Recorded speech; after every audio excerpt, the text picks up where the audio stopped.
on m'a reproché sur Facebook d'avoir essayé d'embrouiller tout le monde avec les titres, les livres, les chapitres, les machins, alors que, effectivement, je l'ai fait avec beaucoup moins d'autorité que toi. J'ai essayé d'être beaucoup plus calme et beaucoup plus patiente pour qu'on comprenne. Mais, non, mais je te trouve très bien, et j'ose espérer que tu ne vas pas me faire laminer sur les réseaux sociaux à partir de ce soir. Je suis factuelle, je vous conseille d'aller voir. Non, non, mais c'est des faits, c'est des faits et de faire votre opinion. Ce sont des faits et seulement des faits, sauf que les faits, on a un mal fou à les faire entendre, d'abord, et j'ai l'impression de comprendre ensuite. Bon, donc je suis entièrement d'accord avec ce que tu viens de dire sur la réglementation concernant l'ensemble de la fonction publique. Alors, par rapport à ta question, maintenant, sur le bornage des salaires dans la fonction publique hospitalière, alors, pour avoir eu cet échange directement, parce que tu le sais de par ton organisation syndicale, on a été reçu par Marisol Touraine le 12 après-midi longuement, les syndicats de la fonction publique hospitalière. Donc, le ministère parle de crantage historique des professions à l'intérieur de la filière soins.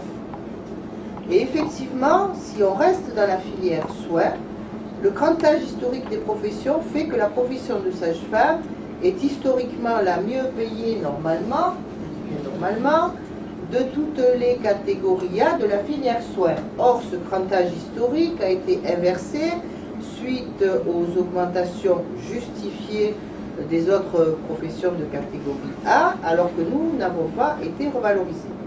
Alors, par contre, donc là-dessus, je suis d'accord avec toi. Par contre, le fait d'appartenir à la catégorie A de la fonction publique ne n'empêche pas du tout de relever le bornage. La preuve, les ingénieurs, par exemple, sont en catégorie A de la filière technique et ouvrière. Donc, nous, on demande à créer une 5e filière, qui sera une filière médicale, qui nous sorte du crantage historique et du bornage. Donc, c'est effectivement sur la table au ministère. Le ministère n'est pas du tout opposé à créer cette filière médicale.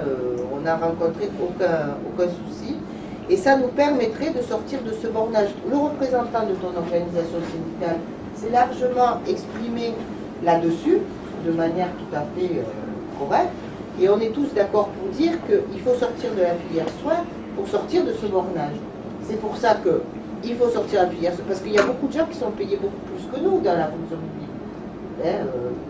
Et il y a beaucoup de gens qui sont payés, les directeurs d'hôpitaux, oui, les directeurs d'hôpitaux, les directeurs de soins, etc. Donc, il y a des attachés d'administration hospitalière. Voilà, il y a la possibilité d'être payé beaucoup plus en étant catégorie A de la fonction publique hospitalière, à condition qu'on sorte du crantage historique. Je reprends, ça m'a plu, hein, c'est F. Parier qui parle de ça, je le reprends tout le temps, à condition qu'on sorte du crantage historique des rémunérations de sage-femme dans le cadre de la filière soins. Eh bien, sortons de la filière soins, créons la nôtre et on sortira du crantage historique. Mais moi, je voudrais, justement, tu parles du crantage historique, je voudrais simplement répondre en disant que depuis 2001, il s'est passé beaucoup de choses sur l'évolution de la formation des sages-femmes, l'évolution de la formation des autres filières de soins, on dit paramédics en France comme aux États-Unis. Et je tiens quand même à dire qu'aujourd'hui, dans la profession de sage-femme, la réforme des études conduit à un grade, je dis bien à un grade master, à l'identique de d'autres professions qui sont dans le bornage et qui sont également titulaires d'un grade master. Donc, que sont les orthophonistes, que sont les IAT, pour ne pas les désigner, et peut-être bientôt les puéricultrices. Donc, il y a quand même des choses qui ont changé et donné la donne. Donc maintenant, je pense que c'est les arguments à trouver, ça va être la sortie de ce crantage. Et je crois qu'on se doit de l'exprimer pour que tout le monde se rende compte des enjeux et prenne la mesure. Ah oui, oui, oui. Il faut sortir du crantage, il faut sortir de la filière. Anne ? Oui, moi j'avais une question. Si on passe dans le titre 2, est-ce que comme dans la fonction publique d'État, donc, est-ce que comme la sécurité, est-ce que comme l'éducation, on peut être amené à être nommé dans une autre structure en fonction du baisse de l'activité de la maternité, en fonction du baisse des accouchements? Est-ce qu'on peut, comme les gendarmes, les profs, être amené à être nommé ailleurs? Alors c'est déjà comme ça, je vais vous répondre, c'est déjà comme ça. On est déjà susceptible, pour des raisons de sous-travail, on est déjà susceptible de te proposer un poste ailleurs.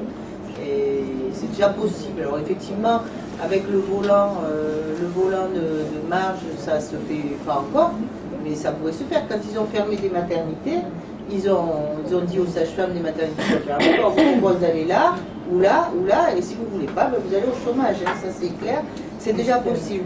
Par contre, je vais redire, et peut-être que Véronique va venir à mon secours, je ne sais plus, il n'est pas possible d'aller dans le titre 2 à moins d'être à l'université ou être, pour nous, sages-femmes, je ne vois pas à part l'université pour celles qui seront enseignantes ou qui seront chercheurs de l'université, je ne vois pas qui d'autre pourrait rentrer dans le titre 2.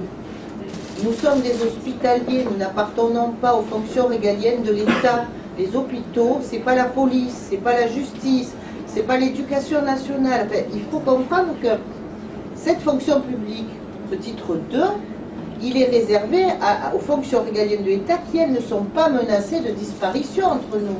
Et c'est la raison pour laquelle il y a une confusion. Et je le redis, mais le ministère fera l'arbitrage lui-même. Hein, il l'a déjà fait, mais on le fera redire. Les médecins qui veulent un statut transversal identique au statut médical du titre 2, c'est parce que dans le statut médical du titre 2, c'est eux qui ont de loin le meilleur statut. Ils sont fonctionnaires avec tous les avantages que peut apporter la fonction publique et ils ont obtenu la grille des praticiens hospitaliers, alors que dans le titre 3, ils sont fonctionnaires et ils ont une grille salariale minable. Donc, les médecins veulent l'application transversale dans toutes les fonctions publiques du statut médical du titre 2, c'est-à-dire être fonctionnaire avec les grilles salariales de PH, c'est-à-dire avoir le meilleur statut. Alors, c'est réglé entre le 2 et le 3, parce que le 3, vous comprenez bien que, bien évidemment, ça les intéresse. C'est en discussion pour les praticiens hospitaliers, une réintégration grâce au rapport Pêcheur. Je dis bien que c'est en discussion. Je ne dis pas qu'ils l'ont décidé, mais ils le discutent. Et s'ils font eux-mêmes, s'ils parlent du statut médical du titre 2, c'est parce que c'est de loin le meilleur. Parce que dans la fonction publique d'État, ils ont les meilleurs statuts. Parce que c'est les fonctions régaliennes de l'État. Et des retraites supérieures. Et des retraites supérieures. Donc avec ce que tu dis là, à partir du moment où les médecins PH pensent y aller, c'est qu'ils peuvent. Donc Non, c'est pas ça, on peut Caroline. aussi parler d'intégrer le titre 2, effectivement, la transversalité. Ce n'est pas ça, Caroline. Ils veulent un statut. Le rapport Pêcheur prévoit des statuts transversaux transposables d'une fonction publique à une autre, avec un statut unique que tu peux amener de la 4 à la 3, à la 2, à la 3, à la 4, à la 2, à la 3, à la 4, à la, au fur et à mesure que tu travailles. Donc ils veulent, eux, que ce statut transposable dans la fonction publique, transposable de tout, ce soit celui du titre 2. C'est-à-dire que ce soit le modèle du titre 2 qui puisse le transporter partout avec eux, qu'il soit dans la 2, dans la 3 ou dans la 4. Alors, tu as une grande phrase, on va laisser Oui, mais Caroline finir finir. la phrase du coup, c'est qu'à partir du moment où les médecins intégreront, les PH intégreront le titre 2, qu'est-ce qui empêche les sages-femmes de créer leur statut dans le titre 2? Il n'y en a pas. Les dispositions générales du titre 2, dans les premières phrases, et notamment l'article 3, alinéa 4, parle des établissements de santé et cite les personnels médicaux et scientifiques. Donc, ce n'est pas une vue de l'esprit, c'est cité. Alors oui, c'est les PU, etc. Mais à nous de créer notre statut là-dedans, parce qu'il n'y a pas de raison qu'on ne puisse pas y aller. En tout cas, ils ne nous ont pas opposé de résistance, et au contraire, ils nous ont dit pourquoi pas effectivement, puisqu'il faut le créer, ce statut. On peut le créer dans le titre 2. Je vais laisser Lucie. Moi j'ai juste une question. Pourquoi les centrales syndicales s'opposeraient à une entrée des sages-femmes dans le titre 2 en sachant qu'on resterait fonctionnaire? Alors moi je vais te dire, si c'est possible, j'en ai rien à foutre dans le 2 ou le 4. Non, mais il n'y aura pas d'opposition. Mais je peux te faire écouter ce qu'a dit Marisol Touraine à la sortie de la réunion. Qu'il va falloir qu'on précise le collectif, pas que Caroline, je ne personnalise pas cette affaire, que le collectif précise ce qu'il entend par statut d'un titre 2, parce qu'ils ne comprennent pas comment l'ensemble des sages-femmes pourrait y être basculé. Bien évidemment, la partie universitaire, oui. La partie armée aussi. Je vous signale que les établissements de santé du titre 2, c'est essentiellement le Val-de-Grâce. Vous savez que c'est un hôpital militaire. Dans les armées. Hein, et en plus, il y en avait, mais bon, tu comprends? Donc, quand il dit qu'ils veulent comprendre comment on pourrait basculer l'ensemble des sages-femmes dans le titre 2, ça veut bien dire ça. Ça ne veut pas dire que personne ne peut basculer dans le titre 2. Oui, il y en a qui pourront basculer. Mais ils ne voient pas comment l'ensemble des sages-femmes pourraient basculer dans le titre 2. Je peux te le faire écouter. Si se crée ce statut. Mais il existe ce statut et c'est la fonction publique de l'État. Oui, mais faire un statut médical dans le titre 2, c'est bien créé. Mais il existe le statut médical dans le titre 2. Bah alors, du coup, Mais on travaille dans les hôpitaux, on ne travaille pas pour l'État. On travaille dans la fonction publique hospitalière. Il faudrait qu'on soit dans la police. Redis-le, Véronique. La police, la justice. Et l'enseignement pour pouvoir être dans le titre 2. On va laisser Caroline compléter. Encore une fois, la fameuse révolution du premier recours et la fameuse révolution statutaire, ce qu'on a rajouté aussi en fin de discours, à aucun moment Marisol Touraine a dit que c'était impossible, parce que dans ces cas-là, on ne fait pas travailler sur deux statuts s'il y en a un qui est impossible. Je m'excuse, mais pas Véronique, non, parce que je m'excuse Caroline, mais n'empêche que les deux statuts dans lesquels on travaille, et je peux le faire écouter à tout le monde ici, c'est statut hors fonction publique et statut hors fonction publique, pas hospitalière, hors fonction publique, toute fonction publique, et statut filière maïeutique dans la fonction publique hospitalière. Le groupe de travail, il en propose deux. Il ne propose pas le titre 2, à aucun moment hein, il en propose. Il propose, ah mais je vous le ferai écouter, comme ça au moins il n'y aura pas de parti pris. Soi-disant, elle qui dit ça, de toute façon, titre 2, titre 4, globalement, Ah mais moi c'est titre pas 2 encore c'est très clair. pareil, moi je Non, m'en mais fiche. peu importe. Tu as compris. Mais nous, ce qu'on a demandé, et il n'y a pas eu de droit de réponse ni de je réponds à telle demande du collectif, ça n'a pas été ça, ça a été son discours après qui était prévu. Et donc ce fameux groupe de travail pour travailler sur les deux possibilités statutaires a été fait et notre demande était bien sur un statut médical dans le titre 2. Je laisse la parole à Marie-Françoise.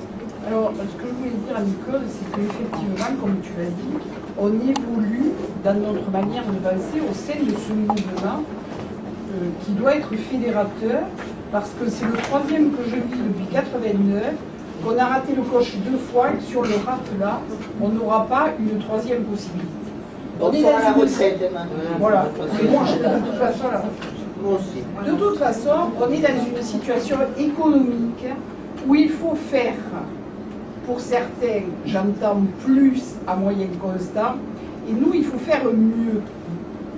Ça veut dire qu'il faut être inventif, il faut être créatif, il faut bien évidemment travailler, je suis tout à fait d'accord, Caroline, sur ce maillage ville-hôpital et sur notre positionnement clairement identifié. Et au passage, travaillons notre visibilité parce qu'on n'est peut-être pas très capable de le faire au quotidien en assumant pleinement d'être sage-femme. Moi, ce que je voulais dire, c'est que à l'intersyndicale des grandes centrales, la pensée est en train d'évoluer. Parce que je m'arroge le droit aujourd'hui de dire que j'ai passé la journée hier avec Laurent Berger de la CFDT, qu'on a un peu discuté quand même et que les idées fonctionnent. Ne nous heurtons pas les uns aux autres, on est tous d'accord pour créer un statut. Tu l'as bien dit et Caroline est d'accord, quelque part quand même, c'est le ministère avec les pressions actuelles qui va faire le choix. C'est un peu malheureux, je regrette, j'aurais voulu sortir directement même peut-être de la fonction publique. Mais bon, j'ai mis de l'eau dans mon vin depuis 40 ans. Je pense qu'il faut travailler la main dans la main, je pense qu'il faut surtout laisser du temps de parole et de l'écoute aux autres, on en a été capable aujourd'hui. Et puis, je voudrais dire que ce statut, il est complètement à créer, complètement, il est inventif. Et c'est pour ça que peut-être on pourrait avoir la chance de basculer dans un autre titre que le 4. Mais bon, j'ai bien dit, on pourrait. peut-être. Je vais laisser la parole à Marilyn. Oui, donc moi ce que je voulais dire, c'est que si en fait, je pense qu'on est tous d'accord, si on reste fonctionnaire avec un vrai statut médical, soit ça titre 2 ou titre 4, on s'en fout, on est tous d'accord avec toi. Donc moi j'aimerais qu'on reste là-dessus et que ce soit vraiment le chose qui nous porte tous, parce qu'on est tous d'accord. Et qu'à force de se dissocier les uns des autres, eh ben, on a vraiment, auprès de l'opinion publique, on a vraiment l'air de couilles. Donc restons ensemble, on est tous d'accord sur ce qu'on veut, sur l'avenir de notre métier. Ça sert à rien de se dire. Une précision, quand tu dis un statut médical dans le titre 2, titre 4, dans le titre 4, il ne peut pas. C'est ça que je veux te dire. C'est que le statut médical ne peut pas être dans un statut de non-médicaux. C'est juste ça. C'est là-dessous, vous n'êtes pas d'accord, c'est pas moi. Parce que je ne pas les toutes les. Je ne peux pas te dire autrement. Maintenant, une Je filière vais pas lire tous les textes, vous médicale, n'êtes pas d'accord là-dessus, et ça fait. c'est pas de ne pas être d'accord, c'est Un mois que ça tourne là-dessus. ne pas Tiens, être voilà, d'accord comme que je de disais, nier. C'est le ministère qui va Que de nier les lois. C'est-à-dire que la construction d'une loi, quand on te dit créer un statut médical, un statut, dans un statut qui est de non-médicaux, ça n'est pas juridiquement possible. Maintenant, faire une filière médicale qui répondrait à la profession médicale, ce ne serait encore pas un statut médical. Sauf que Caroline, dans le titre 2, donc le statut des fonctionnaires de la fonction publique d'État, c'est un statut, et les médecins de titre 2 sont dans une filière médicale. Donc tu vois bien qu'ils sont dans une filière médicale, dans un statut de titre 2. Non mais le statut médical, c'est le code de la santé publique, on l'a tous. Donc ils sont dans une filière médicale au sein du statut de titre 2. Donc c'est tout à fait possible de créer une filière médicale. Le statut, non, Je fais juste intervenir Monique qui a juste un petit point Juste factuel. un petit Pas de point, question. pour un peu continuer à fixer les choses dans le contexte que j'ai donné tout à l'heure, qui est un contexte législatif. Je vous ai parlé de la profession, je vous ai parlé du titre 5 dans lequel on reprend la partie réglementaire des médecins, des odontologistes et des pharmaciens. Et le statut des praticiens hospitaliers, pour vous dire où il se trouve dans la loi, il se trouve dans le Code de la santé publique, il y a une partie législative et une partie réglementaire. Et le statut des PH, il est dans la partie réglementaire du Code de la santé publique. Réglementaire. Voilà, donc j'espère que là, on a pu clarifier les choses. Bah oui, mais c'est là qu'il est dans la partie réglementaire du Code de la santé. Hein, d'accord. Partie réglementaire, Donc, on est d'accord. on est bien d'accord qu'il y a une partie réglementaire dans le Code de la santé publique qui fixe le statut des praticiens hospitaliers. Il pourrait y avoir une partie réglementaire dans le Code de la santé publique qui fixe le statut des sages-femmes de la même façon, puisque cette partie réglementaire dans le Code de la santé publique fixe les pharmaciens aussi, et les odontologistes, hein, il ne faut pas l'oublier.